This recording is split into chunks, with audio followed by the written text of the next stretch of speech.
You are a one-state solution guy.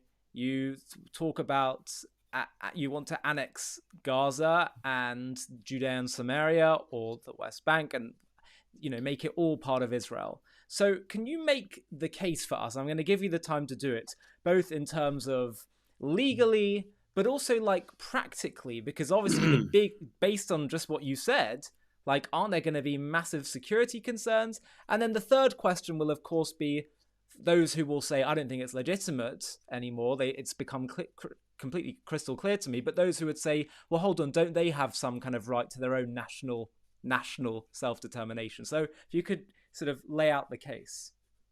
Okay. So, firstly, let's see the situation as it is right now. We have been giving up land. We gave up Gaza. We gave to the PA, and then soon Hamas was elected, and they turned it into the terror infrastructure that we know. Every place that we've left, like Judea and Samaria, parts of Judea and Samaria that we gave over to the PA, created the areas A and B for their control. They've turned it into a very hostile, armed area that a serious war could break out at any time. And basically, wherever we've walked away from has become the front of the jihad. Wherever we've walked away from has become a place of attack against Israel. There's no two-state solution. There's no side-by-side. There's none of that stuff. It's all a front for the destruction. As I said before, they see it as that we've walked away, that we're losing, and they swoop in, brainwash the kids, and get ready to destroy the rest of Israel. So that's the current situation as is, and therefore it's important to understand that the two-state solution model is a failure. It's very important to say that. It's a failure. It's a failure. It's an abysmal failure. And it's also, by the way, a failure on a moral level, because what happens is once you start giving up pieces of your land, you're basically saying, this is not my land. We're And guilty. if you're saying that Hebron is not your land, this place that you've lived in for 3,500 years, if you're saying that Jerusalem, like the Mount of Olives, is a place that we've had, and the Temple Mount that we've had two temples in the time of King David and the time of Christianity, if you basically don't recognize that the Jewish people are from this land, and that it's ours, and you start giving it away, then you've emboldened the world and the campuses to say, look, there needs to be a Palestine. They've already admitted that they're not from here. So it has a tremendous attack on the other front altogether, which is what I call the narrative war. In the narrative war, it also strikes against us. So basically, you've left these areas. You let the Hamas and the jihadists take over, and you've told the world that this is not your land. So these things are all utter failures. And you know what, Ali? They're failures of common sense. That's what frustrates me so much. It's a failure of common sense. Because what I'm saying now is something that every Arab kid understands. Don't give up your land.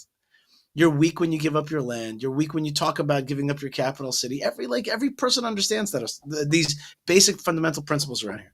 So that's step number one. Step number two is how do we administer these places? Well, we've allowed a humongous Arab population growth to happen since the 1967 Six-Day War, and that population growth has been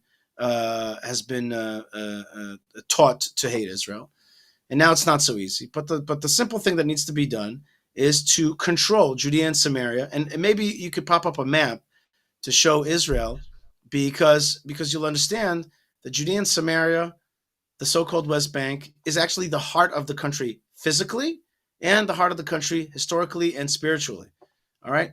So you have to control these places. So let's zoom in a tad, right? And we can see that Israel is this really tiny landmass, and it's between this Jordan River and the Mediterranean Sea. And if you split off what's called the West Bank, you're basically allowing the mountainous region to become controlled by the jihad. They will therefore shoot at you mercilessly and endlessly, and Jerusalem's in the middle of our capitals, in the middle of this West Bank area. And they will just continue to make war with you until you're annihilated, as they did in Gaza. If we can move down a little bit and see Gaza, there's Jerusalem right in the middle of Judea and Samaria and Gaza. Now let's stay on Gaza for a second. Pull back just a tad, Ali, just a tad. Okay. So look at Gaza. It's a very small landmass, but what happened is that when you gave it up, as I've said a few times, has become taken over by the jihad. Now, the only thing to normally do is to govern these places. Now, we can govern it in a few different ways.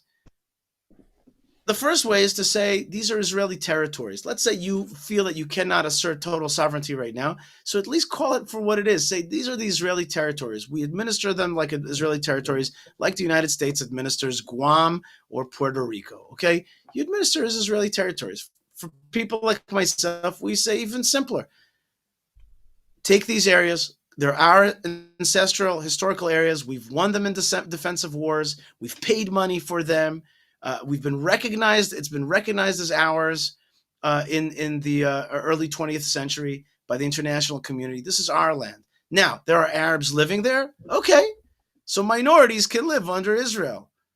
All right. So then you're going to say to me, what does that mean? One man, one vote, like Norman Finkelstein said to me. Well, then they would overrun Israel, and democratically we can't have that. So we say we're going to grant you residency. Residency means you have a tremendous amount of rights.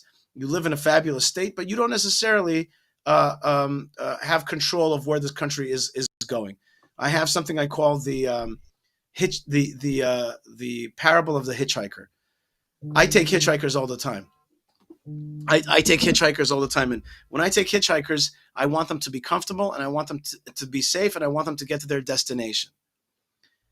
So that means that when somebody comes in my car, I say, I want to know where they're going. If I can help them, I want to make sure they're safe. If they have their seatbelt, I want them to be comfortable. Do you need the window open, closed?